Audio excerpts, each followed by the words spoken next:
Warning. Our federal government, military, and intelligence community have begun to implement emergency measures for what they are calling the Day After Plan. Codenamed Area B, Mount Weather's maze of underground bunkers near the Blue Ridge Mountains has already been prepped for the arrival of high-ranking members of Congress and the White House. Similar actions have been taken to ready the Pentagon's Raven Rock Mountain complex near Camp David. Yet the American people have been kept in the dark about everything. In the following interview, the CIA's Financial Threat and Asymmetric Warfare Advisor is stepping forward to warn the public that a $100 trillion economic extinction level event is about to strike America. Viewer discretion is advised. My name is Steve Myers, and I want to thank you for taking part in this exclusive Monday morning interview with Jim Rickards, the Financial Threat and Asymmetric Warfare Advisor for both the Pentagon and CIA. Recently, all 16 branches of our intelligence community have come together to release a shocking briefing that contained an alarming consensus. These agencies, that include the CIA, FBI, Army, and Navy, they've already begun to estimate the impact of the fall of the dollar as the global reserve currency, and our reign as the world's leading superpower being annihilated in a way equivalent to the end of the British Empire post-World War II. And the endgame could be a nightmarish scenario where the world falls into an extended period of global anarchy. Jim Rickards fears he and his colleagues' warnings are being ignored by our political leaders and the Federal Reserve, and we're on the verge of entering the darkest economic period in our nation's history, one that will ignite a 25-year Great Depression. Today we're going to examine everything he's uncovered, because the bedlam could begin within the next 6 months. Which is why every American should hear his warnings before it's too late. Jim Rickards, thank you for joining us. It's my pleasure, Steve. Glad to be with you. In the early 80s, you were a member of the team that helped negotiate an end to the Iran hostage crisis. In the late 90s, when it was discovered that the Wall Street firm Long-Term Capital Management was about to cause a total collapse of the financial markets, the Federal Reserve had to turn to you in order to stop this catastrophe from plunging America into a recession. And then, after 9/11, you were tasked by the CIA with investigating potential insider trading that took place prior to the terrorist attacks. That's exactly right. The problem was the CIA didn't have any capital markets expertise, and why should they? Prior to the beginning of globalization, capital markets weren't really part of the battle space. So the CIA engaged in some outreach. They recruited certain people, myself included, to bring the Wall Street expertise to the agency. This led to something called Project Prophecy. So what the CIA said, well, if there's going to be another spectacular attack, using price signals to determine the actions of participants in the market, whether it be terrorists or strategic rivals of the United States, could you spot it? Could you get the information and actually break up the plot and save American lives? This system you built with Project Prophecy actually predicted a terrorist attack that was thwarted in 2006. On August 7, 2006, I got an email from my partner. She said, Jim, we got a bright red signal on American Airlines. So she said, looks like a possible terrorist attack. We documented that. I was up at 2 o'clock in the morning in my study watching CNN, and all of a sudden MI5 and New Scotland Yard emerged to break up this terrorist attack. They were arresting suspects, removing files. So this showed that the system worked. It's not just good for predicting terrorist attacks, but also strategic attacks by rivals and enemies of the United States. For years now, you've been helping the Pentagon and CIA prepare for a rise in asymmetric warfare and financial threats. Because today there are immense fears we'll be struck by, as you've described it before, a financial Pearl Harbor. There's now concern in different branches of the U.S. government. Historically in Washington, the Treasury and the Fed take care of the dollar. The Pentagon and the intelligence community take care of other threats. But what happens when the dollar is the threat? Americans generally know that the Fed has increased the money supply by $3.1 trillion. We have $17.5 trillion of debt. We have $127 trillion of unfunded liabilities. What are those? Medicare, Medicaid, Social Security, student loans, Fannie Mae, Freddie Mac, FHA. You go through the whole list and it goes on and on and on. There's no way to pay it. During the boom years of the 1950s and 1960s, every dollar of debt that was created, we got $2.41 worth of economic growth. So that was pretty good bang for the buck. But by the stagflation of the late 1970s, that had actually collapsed. So now for a dollar of debt in the late 1970s, we were only getting 41 cents of growth. So obviously that's a huge drop off. You know what that number is today? Today we only get 3 cents of growth for every dollar of debt. So we're piling on the debt, but we're getting less and less growth as that trend goes from $2.41 to 41 cents to 3 cents. It's soon going to go negative. This is a signal of a complex system about to collapse. This really speaks to what you wrote about in your new book, The Death of Money. The title strongly alludes to this. The hourglass is now empty. You warn we're about to fall into a 25-year Great Depression, that the stock market could plunge almost overnight 70%. You know, when I use the phrase 25-year depression, it sounds a little extreme, but historically it's not. We had a 30-year depression in the United States from about 1870 to 1900. Economists actually call it the Long Depression. That was before the Great Depression. The Great Depression lasted from 1929 to 1940, so that was quite long. The U.S. is in a depression today. A lot of folks might disagree with you that we're currently in a depression. That word brings to mind images of the 1930s and soup kitchens. Well, we have soup kitchens today. They're just at Whole Foods in your local supermarket because 50 million Americans are on food stamps. It's not that we don't have distress. We have enormous distress, but it's being hidden in different ways. The unemployment rate today is actually 23% when you calculate it the right way. And you point the finger right at the Fed, Congress, the White House. I actually was in a meeting in the Treasury, and I said to the audience, the Fed and the Treasury are the greatest threat to national security, not Al-Qaeda, not some of the other threats out there, but right here in this building with this group, you people are destroying the dollar, and it's just a matter of time before it collapses. And I testified before the United States Senate about this. I warned the Senate, you know, maybe we can't stop earthquakes on the San Andreas Fault, but nobody thinks it's a good idea to send the Army Corps of Engineers out there and make the San Andreas Fault bigger. But by money printing and credit creation and reckless monetary policy by the Fed, we're making the San Andreas Fault bigger every day. And when you make a complex system bigger, the risk doesn't go up a little bit, it goes up exponentially. So the risk is unimaginable at this time. The collapse hasn't happened yet, but the forces are building up, and that's just about to snap. Your take, and that of many in the intelligence community, is much different than what we're hearing out of Capitol Hill, which is why the allegations you make in this book are causing quite a controversy in Washington. I was actually at a recent conclave in the Rocky Mountains with a couple central bankers, one from the Federal Reserve and one from the Bank of England. They'll say things privately that they won't say publicly, and I was handed a copy of Janet Yellen's playbook. The Fed is trying to kind of use propaganda, lie to us about economic prospects, talk about green shoots, use happy talk to try to get us to spend our money. The Fed doesn't know what they're doing. Don't ever think that they know what they're doing. You can print all the money you want, but if people are not borrowing it, if they're not spending it, then your economy is collapsing, even with the money printing. So you can understand it this way. So let's say I go out to dinner and I tip the waiter, and the waiter takes my tip and he takes the taxi cab home, and the taxi driver takes the fare and puts some gas in her taxi cab. Well, in that example, my dollar had velocity of 3. $1 supported $3 of goods and services, the tip, the taxi ride, and the gasoline. But what if I don't feel great and I stay home and watch television, I don't spend any money? Well, that money now has velocity of 0. I leave my money in the bank, but I don't spend it. Let's look at what's actually happening with the velocity of money. It's plunging. It's going down very rapidly. But compare this decline of velocity today to what we saw leading up to the Great Depression. Now, in the depths of the Great Depression, velocity was even lower. But if you compare what's going on today to what happened in the late 1920s, just prior to the Great Depression, there's a very striking resemblance. So it doesn't matter how much money the Fed prints. The Fed is trying desperately to bend the curve. Think of it as an airplane that's coming in for a nosedive. It's crashing, getting close to the ground. The Fed's trying to grab the joystick and pull the plane up out of the nosedive and get it back in the air. But unfortunately, it's not working. We're heading for a crash. We've just covered a lot of these startling numbers, these signals of this coming Great Depression. Let me see if I can quickly put it all together. Nobody denies that we have a debt crisis in this country. But you're saying we can no longer grow our debt without causing our economy to aggressively slow down. We're barely above water now. So that's signal number one. Signal number two is this dangerous slowdown in our velocity of money. It's already plummeting to levels not witnessed since the Great Depression in the 1930s. Are there any other signals the intelligence community is monitoring that suggest this collapse is right around the corner?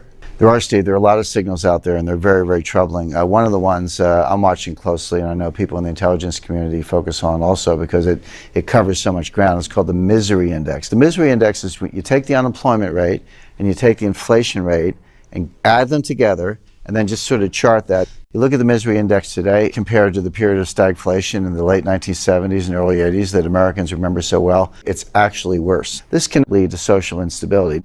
Take this back to the Great Depression. The misery index in the Great Depression was at 27, but today it's at 32.89. Believe it or not, it's worse today than it was during the Great Depression. What happens as the depression worsens? Businesses can't pay their debts.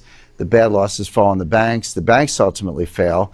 That's happened before. The Fed's there to bail out the banks. What happens when the Fed itself is in jeopardy? Based on these signals you've been tracking, the Federal Reserve is going to fail? The Federal Reserve actually in some ways already has failed. I spoke to a member of the Board of Governors of the Federal Reserve, and I said, I think the Fed's insolvent on a mark-to-market basis, and this governor, first resisted, said, no, we're not. But I pressed her a little bit harder, and she said, well, maybe. And then I just looked at her, and she said, well, we are, but it doesn't matter. In other words, here's a governor of the Federal Reserve admitting to me privately that the Federal Reserve is insolvent, but said, it doesn't matter because central banks don't need capital. Well, I'm going to suggest that central banks do need capital. Look at this chart. What it shows you is that the Fed has increased its capital.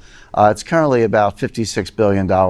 That sounds good. You say, gee, $56 billion is a lot of money. That's a pretty good capital base. But that's not the whole story. You have to compare the capital to the balance sheet. How much in the way of assets and liabilities is that amount of capital supporting? When you look at that, it's a much scarier picture because the actual liabilities, or debt, if you will, in the Fed's books are $4.3 trillion. So you've got $4.3 trillion sitting on this little skinny capital base of $56 billion. That's very unstable. Prior to 2008, the leverage was about 22 to 1, meaning they had $22 of debt on their books for every $1 of capital. Today, that leverage is 77 to 1. So yes, the capital has increased, but the debt and the liabilities have increased much more. Your warnings haven't gone completely ignored. In the budget he presented this year, Senator Rand Paul cited your work and how we've driven our economy to the edge of a Roman Empire-like collapse. In fact, we have footage of Senator Paul instructing Americans to listen to your warnings. Jim Rickards, author of Currency Wars, notes, the Fed is insolvent on a mark-to-market basis. The Fed has wiped out its capital on a mark-to-market basis. Of course, the Fed carries these notes on its balance sheet at cost and does not mark them down to market. But if they did, they would be broke. First of all, I give Senator Rand Paul a lot of credit. He's one of the people who understands the dangers here. But the problem is not limited to the Fed. It's infecting the private banking system as well. There's about $60 trillion of debt on the balance sheets of our banking system. For a long time, debt in the banks grew at about 2 times the rate of growth in the economy. But lately, this has exploded. Today, it's up to 30 to 1. In other words, for every dollar of economic growth, there's $30 of credit being created by the banking system. The whole thing's unstable. I can give you a very good example of this, and this actually comes from physics. If you had, let's say, a 35-pound block of uranium shaped like a cube, it would actually be fairly harmless. It's what we call subcritical. It's radioactive, but it's kind of tame. But now imagine you engineer it. You take that 35-pound block, you take one piece and shape it into something about the size of a grapefruit. Take another piece, shape it into something like a bat. Put the ball and the bat in a tube and fire them together with high explosives. That sets off a nuclear detonation. That destroys a city. The way it's been shaped and configured is what takes it from what we call subcritical to supercritical. Jim, are you seeing any signs that our stock market has reached a supercritical state? Well, unfortunately, yes, we're seeing a lot of signs of this. One of the ones that's really fundamental and really important is the ratio of stock market capitalization to GDP. Because you remember, the value of all the stocks in the stock market, that's supposed to represent the fundamental economy. It's not supposed to be off in a world of its own. But if you look at what's been happening to that ratio recently, it's going sky high. It's 203%. Prior to the recession, that number was 183%. Go back to the famous tech bubble, the dot-com implosion of 2000. At that time, it was 204%. And if you want the scariest news of all, just prior to the Great Depression, that number was 87%. In other words, the stock market capitalization as a percentage of GDP is twice as high as it was just prior to the Great Depression. So that's a really good metric for saying, hey, is the stock market heading for a crash? All the data says, yes, we are. But there's another metric, another warning sign, if you will, that's even more frightening, which is the gross notional value of derivatives. There's a certain number of shares of IBM that are outstanding, but we know what that number is. But there's no limit on the derivatives. I can write options and futures on IBM stock all day long and all the other stocks on the stock market. And that's what's been going on. Now, The gross notional value of derivatives in the world today is over $700 trillion, not billion, 700 trillion. That's 10 times global GDP. This collapse is unavoidable. So, we ask ourselves, how bad can this be? Well, what happened in 2007, 2008 when the markets collapsed? We all remember the value of stocks going down, real estate going down, housing going down. All that lost wealth was $60 trillion. The problem is now the system is bigger, so I would expect the lost wealth this time to be $100 trillion, possibly a lot more. We're in this critical state, getting close to the supercritical state where the system implodes. But it takes a catalyst, it takes a flashpoint. There are a number of potential flashpoints I've investigated. Jim, in a few moments, I want to discuss the steps Americans need to take with their investments and personal finances to prepare for everything you and your colleagues are predicting. But now let's quickly focus on some of these major flashpoints. One of the key flashpoints we're looking at is foreign ownership of U.S. government debt. Now, this is a very important thing to understand. We all know that the Treasury has issued over $17 trillion worth of debt. The question is, who buys it? A lot of U.S. debt is owned by foreigners. Who owns it? China, Russia, other countries that are not necessarily our friends, but they can dump it when they want to. Well, guess what? That's actually what's been going on. Recently, foreign holdings of U.S. government debt have been plummeting. But it gets even more interesting than that. We talked earlier about the project I did for the CIA, Project Prophecy, and we said you can see not only market action, but rivals, enemies, terrorists, and others operating in financial markets. So we all know that Russia invaded Crimea in the spring of 2014, and Crimea is now effectively part of Russia. So let's say you're Putin. You know you're going to invade Crimea. You know you want to take over eastern Ukraine. You can expect U.S. financial sanctions. So what do? You basically mitigate the impact of the sanctions. Start dumping treasuries in advance so that when you make your move and the Treasury tries to come against you, you've insulated yourself. So now you go back and look at October. Here's Russia dumping treasuries month after month.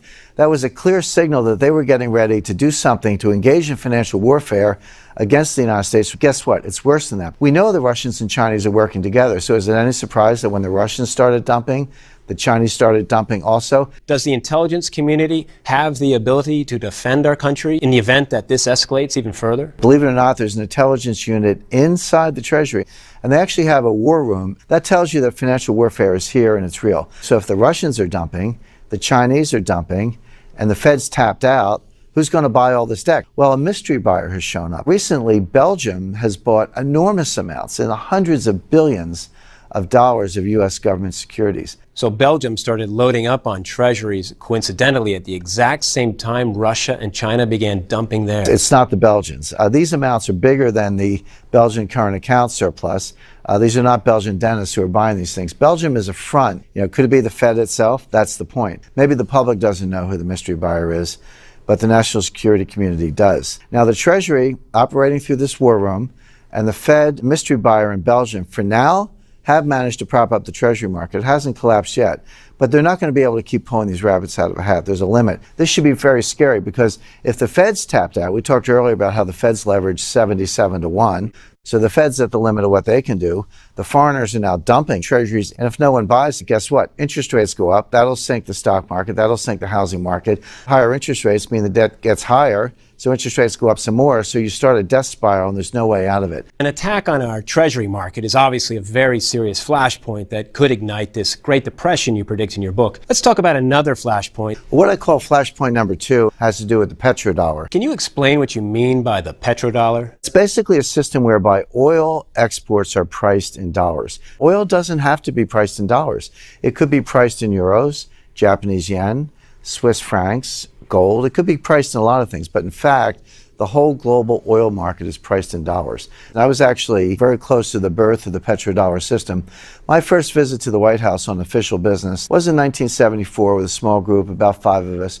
We met with Helmut Sonnenfeld, who was the Deputy National Security Advisor at the time. He was the number 2 to Henry Kissinger. This was at a time, you have to remember, at the beginning of the 70s, oil was $2 a barrel. At the end of the 70s, oil was $12 a barrel. So this was an oil shock. The price of oil was skyrocketing. Inflation was getting out of control. There were gas lines. Certainly a certain generation of Americans remember this very well. Well, we were in the White House talking about what to do about this. And one of the scenarios we discussed was the U.S. military would invade Saudi Arabia. We would secure the oil fields, create a military perimeter around the oil fields. We would pump the oil and set it at a price that was favorable to us. Now, we would give the money to the Saudis. We didn't want to steal their money. We didn't want to steal their oil. We just wanted to set the price. Now, fortunately, that plan was not carried out, but it shows you how desperate things were at the time. But what did happen? Why did we not invade Saudi Arabia? Well, the answer is Kissinger and the Saudis worked out a deal. And the Saudis said, okay, we'll price oil in dollars. So that secures the role of the dollar as the global reserve currency. But there was a quid pro quo. We agreed to guarantee the continuation of the House of Saud, the royal family of Saudi Arabia, and by extension, the national security of Saudi Arabia, because they're a relatively weak military power, and it's a bad neighborhood. A lot of enemies in the region, starting with Iran and others. So a question would be, obviously, did this petrodollar deal work? And it absolutely did work. Once it kicked in, the dollar roared. This was the period, sometimes people call it the king dollar period, the strong dollar period.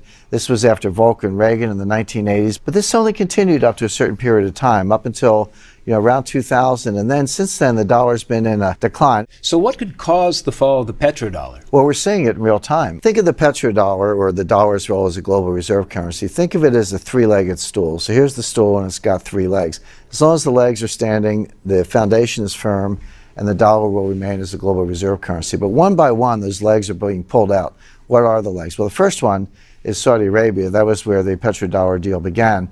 Our side of the deal was we would guarantee the national security of Saudi Arabia. But lately, going back to December 2013, President Obama stabbed the Saudis in the back by anointing Iran as the regional hegemonic power. The president has been withdrawing American power from around the world, and his view is, we'll leave a friendly cop on the beat. Every sort of bad neighborhood around the world will have a cop on the beat. The president's decided that Iran is going to be the cop on the beat in the Middle East. They're going to be the heavyweight regional power.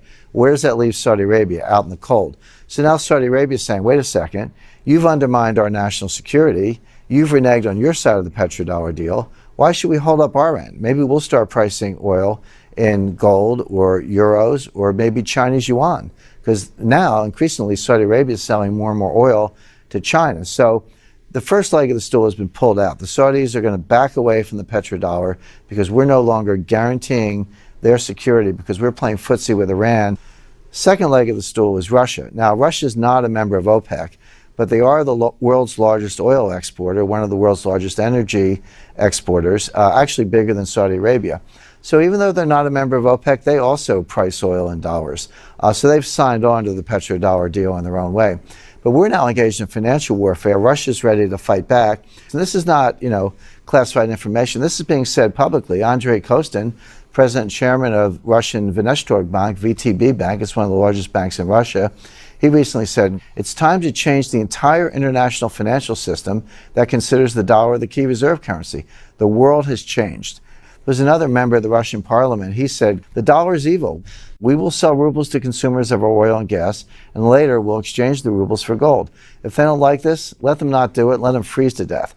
So two of the legs of the stool, Saudi Arabia and Russia, have already been pulled out. The third leg is China, and that leg is coming out too. As far as Russia and China's role in taking down the petrodollar, this recent $400 billion energy alliance they signed, is that the purpose of it? Sure. Russia is the world's largest energy exporter. China is the fastest growing economy in the world. They need energy. So this is a natural partnership between the two. But the dollar is out in the cold. China is actually putting these yuan bilateral trade agreements in place all over the world. They're doing them one by one. But once there's enough trade and enough volume in a certain currency, it can become a reserve currency. These are all straws in the wind leading to the collapse of the dollar as the global reserve currency. Jim, in your book, you investigate how nations are now using gold as a financial weapon. Is this one of the most dangerous flashpoints? It's absolutely one of the most dangerous flashpoints, and here's why. A lot of people look at the dollar and say, look, you may not like the dollar, you may worry about the dollar, but you've got nowhere else to go. But there is another place to go, which is gold. You don't have to buy treasuries, you can buy gold. And countries are actually doing that. So this is basically a global rebalancing of gold reserves. This is one of the things that the intelligence community is watching most closely, and China is our number one case. Here's why. China has acquired more than 3,000 tons in the past 4 years. Now they lie about this. They officially say they have 1,054 tons. The reason is China is using their own military and their own intelligence assets to acquire some of this gold in stealth. I recently ran into a senior officer of one of the major secure logistics firms in the world. Secure logistics, that means these are people who operate vaults and armored cars. So they handle the physical metal. They're not central banks, they're not government agencies. These are like Brinks and G4S and Viamat. These are the big players in this field. One of these officials said he recently brought gold into China at the head of an armored column of the People's Liberation Army. In other words, he was in an armored car and had armored personnel vehicles bringing gold into China. I guarantee that did not show up in the official Hong Kong import figures. Now, why is China doing this? A lot of people speculate that they want to launch their own gold-backed reserve currency. So take the Chinese yuan, back it with gold, make it a global reserve currency. That's extremely unlikely. That's not what China's doing. What they are trying to do is hedge against the collapse of the dollar. China can't prevent that from happening. What they can do is build up the gold reserves. This is known to the intelligence community. This is not publicly revealed. What if it were publicly revealed? Here's what global gold reserves would look like if the amount that China owns were actually suddenly revealed. This is a dagger aimed at the heart of the dollar. Jim, so far all of these flashpoints have involved China. Isn't this an economic suicide mission to attack America? There's something else here, another flashpoint that could melt down the global financial system. What if the U.S. doesn't bring the entire pyramid crashing down? What if it's China? Well, it could very well be. They have a highly leveraged banking system, but the banking system is just the beginning. There's also something called a shadow banking system. This is now a $7.5 trillion industry, and it's up 4,067% since 2005. This term shadow banking, it's starting to get play in the press. How would you explain it? If you put your money in the bank in China, it's just like the United States. They pay you nothing, zero or maybe, 1/4, 1%, something pathetically small. But they're offering these wealth management products that pay 5, 6, 7%. Well, what are they? Well, they take the money and they buy mortgages on worthless assets, inflated assets, and bubble assets are going to crash. Before the crash in the United States, before 2008, new construction as a percentage of GDP growth, that was about 16%. 16% is a pretty big slug. But look at China. In each of the last 3 years, construction has been 50% of GDP growth. They're building white elephants, they're building trophy projects, they're building ghost cities. I've been to China. I was with the Communist Party officials and provincial officials. They were trying to get me to bring some businesses in. I went to one place near Nanjing. They weren't building 7 buildings, they were building 7 cities. Every city had a whole cluster of skyscrapers, luxury hotels, athletic facilities, housing facilities, high-end shopping, metro stops, highway access, and an airport to service all 7 of these cities. This construction was going on as far as the eye can see. It was all empty, all of it. Now here's the point. In the U.S. before the crash, it took about 4.3 years of income to buy the typical house. In China, it takes 18 years of income. Well, if they're building apartments and co-ops and condos and people can't afford them, the price is going to collapse. One of the senior banking officials in China said, this is a Ponzi scheme. Those are his words, not my words. I happen to agree. But we all know what happens to Ponzi schemes. Eventually, you run out of suckers and they collapse. Once you have enough collapses, there's going to be a run on the bank. The bankers are going to say, sorry, we can't pay you. It's not our problem. Well, that's not going to be good enough. Riots are going to break out. What does it mean when the world's second largest economy hits the brakes? That's going to be disastrous for global growth. It's going to pull the rug out from under the sky-high valuations we're seeing in U.S. stock markets. This is a setup for entire collapse of the global economy. Jim, there's one more flashpoint I'd like to talk about. It has to do with a premeditated plan you believe exists inside the IMF and involves high-ranking U.S. officials to replace the dollar as the world's reserve currency. It's not just my belief. This is actually documented. It's a 10-year plan to replace the dollar as the global reserve currency. The IMF released a report this year. It was called, get this title, "The Dollar Reigns Supreme by Default." Here's a direct quote. "The aggressive use of unconventional monetary policies by the Federal Reserve, the U.S. Central Bank, has increased the supply of dollars and created risks in the financial system. The dollar's status should be in peril." Reserve is nothing more than a savings account for a country. That's the amount of money they've saved. But the problem is when you have it, you have to decide what to do with it. You can't just stick it under a mattress, so to speak. A lot of people think that the dollar will prevail because there are no good alternatives. That's not true. The dollar is declining sharply as a percentage of all the reserves. Imagine if that continued. The euro comes up, Swiss franc comes up, some of the other currencies come up. That's one outcome, but there's another outcome that's probably coming a lot sooner, which is that we have a financial panic in the world, and a central bank has to re-liquefy the world. Where's that money going to come from? It can't come from the Fed. They're leveraged 77 to 1. There's only one clean balance sheet left in the world. That's the IMF. The IMF, believe it or not, is only leveraged 3 to 1. When the next crisis comes, it's going to be bigger than the Fed. The only source of liquidity in the world is going to be the IMF. Think of it this way. The Federal Reserve is a printing press. They can print dollars. The European Central Bank has a printing press. They can print euros. Well, the IMF, the International Monetary Fund, has a printing press also. They can print something called the special drawing right, or the SDR for short. These SDRs can come along as a new reserve currency. The reason they came up with the name special drawing rights is because if they called it world money, that would sound a little spooky and scary, but that's exactly what it is. But here's the point. This may be a 10-year plan. We're not going to make it 10 years. This collapse will happen a lot sooner than that. So they're going to have to dust off this playbook and run out these SDRs and print trillions of them to prop up the system. Now, if the Fed bailed out private credit in 2008, and the IMF now bails out the Fed in the next financial panic, who runs the IMF? Who's really in charge? Well, it's a nice crowd. You got kings, dictators, communists. They're unelected, unaccountable. And this is the next flashpoint. Really, the IMF taking over the world monetary system, becoming the central bank of the world, printing world money called the SDR. Jim, these flashpoints, the attacks on our treasury market and petrodollar, China's stealth gold run, China's inevitable collapse, even this alarming inside job to take down our dollar that's escalating at the IMF. We've only scratched the surface of what you reveal in your book. But really the most important message I took away from reading The Death of Money is that regardless of which flashpoint unleashes the 25-year Great Depression, folks need to understand it's coming, and coming quick. Steve, that's exactly right. There is a mission in this book, and it's urgent, and it's important. We're talking about a prolonged depression. We're talking about massive deflation, massive unemployment, rampant bank collapses, a 70% best case scenario stock market drop. This could all start within the next 6 months. Look at it this way. Americans right now are standing at the very bottom of a tall mountain, Mount Everest, Mount Kilimanjaro. About halfway up the mountain, there's a catastrophic avalanche barreling down towards us. Determining the one snowflake, the one flashpoint that's going to speed this chaos up shouldn't be our focus. Recognizing the severity of the situation and moving to safety should be. So mission one is helping people hold on to what they've got. That's going to be more than half the battle ahead. Jim, as you know, Money Morning believes so much in your book, as well as your mission to warn the public, that we'd like to send free copies of The Death of Money, the coming collapse of the international monetary system, to everyone who is watching this interview. Now, it's on bookshelves. It's being sold for about $28. But I want to point this out. The version we're sending folks is different than the one being sold in stores. And the reason why is simple. What we're talking about today is not light reading material. And the book investigates everything thoroughly, except for one part. It's what our government calls, and to be clear, this is what they call it, the day after plan. This describes what America and our government will be like when our economy collapses. Now, I have an unpublished chapter that does outline the situation. It's called The Day After Plan, Declassified.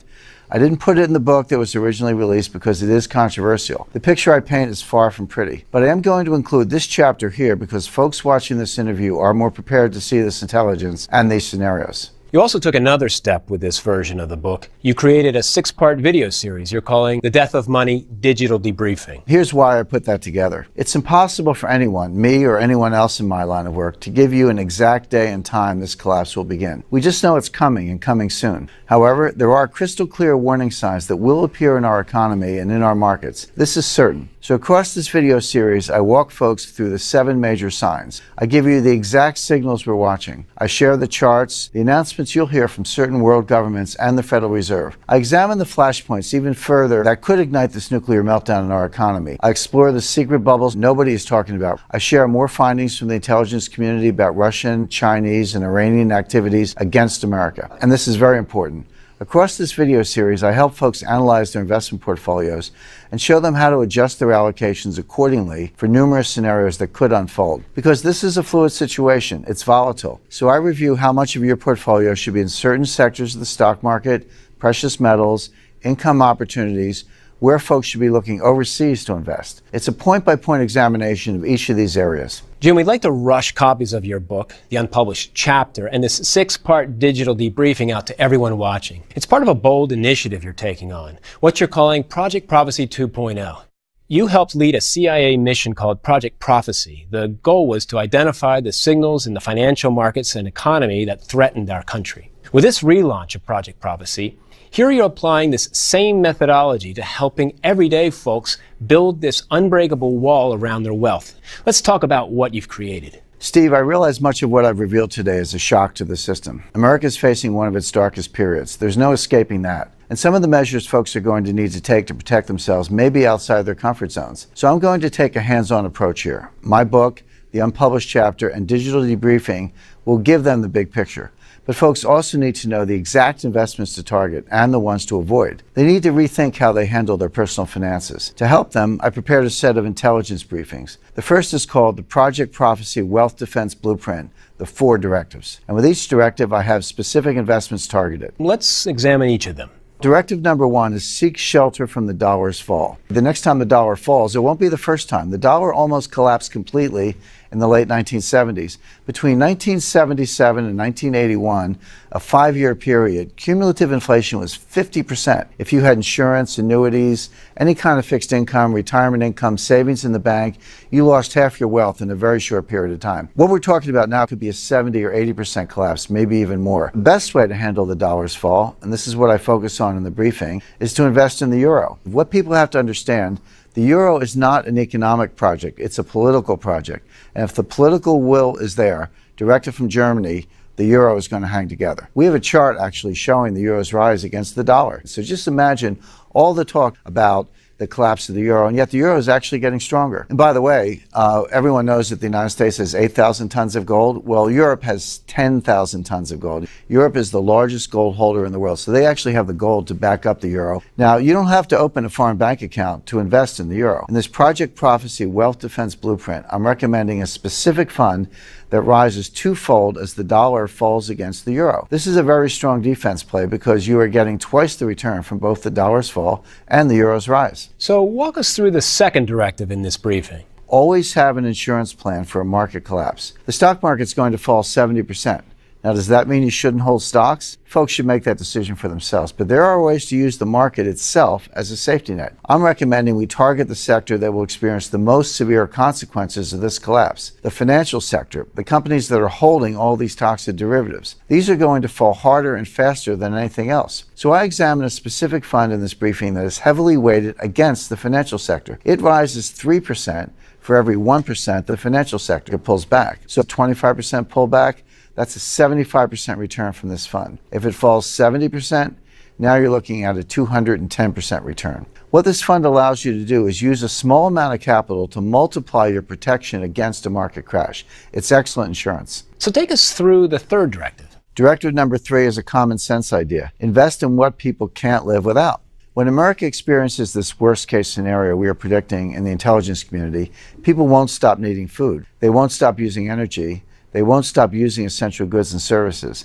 This is where folks should be looking now. So in the briefing, I'm recommending water investments because you can't live without water. And we're already seeing water investments begin to take off. This sector has been surging since 2009. It's up about 200%. I'm targeting a water processing company that operates 47,000 miles of water pipelines across 16 states and 1,500 communities. Now, this is a sleeping giant income play. This water processor's dividend has grown every year. It's up 55% already, and income is something we can't live without either. And besides water, the briefing also focuses on a company that provides emergency medical supplies, because that's also a necessity. Jim, you have one more directive in this briefing. Warren Buffett's secret weapon. Target companies who control hard assets. You know, Warren Buffett has this reputation as the avuncular oracle of Omaha, the stock market investor's best friend. But I say when it comes to billionaires, don't listen to what they say, watch what they do. Warren Buffett's recent acquisitions have been very revealing. A few years ago, he bought the Burlington Northern Santa Fe Railroad. He bought the whole railroad. He actually took it private. Well, what is a railroad? A railroad is nothing but hard assets. They have right-of-way, mining rights adjacent to the right-of-way, rail, rolling stock, yards, switches, signals. It's all hard assets. How does a railroad make money? It moves hard assets in the form of freight. Coal, wheat, corn, steel, cattle, etc. So a railroad is the ultimate hard asset play. It's hard assets making money, moving hard assets. What was Warren Buffett's next big acquisition? He bought oil and natural gas resources, another hard asset. And by the way, he can move his oil on his own railroad. He doesn't need the Keystone Pipeline. When you line up 100 tanker cars on a railroad, that's a pipeline on wheels. So Warren Buffett is a guy who's dumping paper money, getting hard assets in the form of railroads, oil, natural gas. If it's good enough for Warren Buffett, it's good enough for everyday Americans. This is the most important of the directives, so I have the top 6 companies who have built these hard asset escape plans into their business models. Now, the second intelligence briefing you've created, it's called the Project Prophecy Watch List, 30 stocks that will soon collapse. Take us through this. Steve, during the original Project Prophecy for the CIA, we built a tracking system, a watch list of the 400 stocks most likely to signal a coming attack on America. But in the years that followed, we kept modifying its capabilities so it could identify the companies that were in danger of collapsing. This intelligence briefing reveals the 30 stocks that are now at the top of that list. Now, when folks see these stocks, it may shock them. These aren't microcaps or small caps because they don't have the capability to do widespread damage. These are 30 of the most widely held stocks in the retirement accounts and 401ks of everyday Americans. Most are large blue chips. That means everybody watching today is probably holding 1, 2, or more of them, and they are vulnerable to complete annihilation. Now, inside this list of 30, I've singled out the 10 that are currently at a red alert status. This means that if you are holding them today, you need to not be holding them tomorrow because the clock is running out on them. They are already at risk of failure before the worst of what's coming appears. Now let's talk about the final intelligence briefing you've created, the Project Prophecy Hard Assets and Personal Finance Playbook. I'm advocating people, if they aren't already and they have the means to do so, to start exploring adding hard assets to their overall portfolio. This intelligence briefing covers them all, from land, including farmland, to certain antiquities and art that holds value, as well as physical currencies and precious metals. I'd like to focus on one precious metal in particular, gold. Now, in the book, you reveal how China has successfully manipulated gold's price to keep it low while they stockpile it in their reserves. But you're bullish on it moving forward. However, you do write that people may be taking a dangerous approach to gold investing. It's become fashionable in recent years to invest in gold ETFs. The GLD ticker is the headliner. The logic on the surface makes sense. You can secure gold without having to acquire it physically and store it. You can even, theoretically, at least they tell you, you can cash in your ETF shares for physical gold if you so choose in the future. This is the problem. That's not true. The everyday American does not have that ability. Here's how to think about the gold market. Imagine it's a pyramid, but it's inverted. The point is down at the bottom and the wide base is at the top. There's a little tiny bit of physical gold at the bottom. On top, you have all these forms of paper gold. What are they? Gold leasing, unallocated gold forwards, gold futures, gold options, gold ETFs. These are all what I call paper gold. They give you contractual rights, but there's no assurance you'll ever get your hands on physical gold. Now, what's happening is this whole pyramid is getting larger and larger, but the amount of physical gold, the floating supply, is disappearing. When gold moves from the GLD warehouse to the Chinese warehouses in Shanghai, which it is, it's been moving from west to east in very large quantities. Once it goes to Shanghai, it's no longer part of the floating supply. That gold's never going to see the light of day, at least not for several hundred years. So the total supply may be unchanged, but the floating supply is dropping. That means this little brick at the bottom of the pyramid is getting smaller and smaller. One of two things has to happen. Either that paper pyramid has to shrink, or the whole thing's going to become wobbly and tip over. So if you have GLD, you only have shares and you will only ever have shares. You cannot get your hands on the gold. So with this intelligence briefing, I tell folks to stay away from gold ETFs, and instead I talk about 3 specific precious metal coins they'll want to look into immediately. Now let's examine how folks can fortify their personal finances from these dangerous times that are fast approaching. This is very important, because if you protect yourself with your investments, yet don't take the same measures with your personal finances, you'll experience the same outcome, and it won't be a good one. The bank you choose to keep your money in is now a critical decision, because that bank may not be around next year or the year after as everything escalates. So I talk about the safest banks and credit unions. These will not collapse. You should make sure your money's in one of them. I show folks which CDs and conservative income opportunities are most shielded from risk. I talk about the 10 safest cities for the future. These are the ones with the strongest local economies. They have industries that will continue providing jobs. Their crime rates are low now, and they have the best chance of staying that way, even in the darkest times. Retirees should be looking near these areas. Plus, I also examine which careers will be the safest, because real unemployment and underemployment is already an epidemic, but it's going to get much worse. Jim Rickards, what you revealed today in this interview is nothing short of a wake-up call. Thank you for joining us. It's my pleasure, Steve. Today, Jim Rickards stepped forward to warn you about a coming catastrophe the intelligence community fears is at our doorstep. But as you saw, he's also working to help everyday folks across the country prepare for it. And we at Money Morning want to do our part as well. That's why we'd like to send you a free copy of everything Jim has prepared, what he's calling the Project Prophecy 2.0 Action Plan. It includes his New York Times best-selling book, The Death of Money, The Coming Collapse of the International Monetary System, as well as the controversial unpublished chapter, The Day After Plan, Declassified. Plus, the 6-part video series, The Death of Money, Digital Debriefing. These pieces will help you understand the coming crisis. And then you'll receive the resources you need to stay safe from it. With Jim's Project Prophecy Wealth Defense Blueprint, he'll reveal 10 investments in foreign currencies, international stocks, and American companies that will protect you. Then, with the Project Prophecy watch list, he'll alert you to the 30 stocks that are most in danger of collapsing. And finally, with his Project Prophecy Hard Assets and Personal Finance Playbook, you'll receive a specific plan and specific strategies for adding hard assets to your portfolio. And you'll be given an easy-to-follow checklist that will walk you through the measures you can implement immediately to strengthen your personal finances.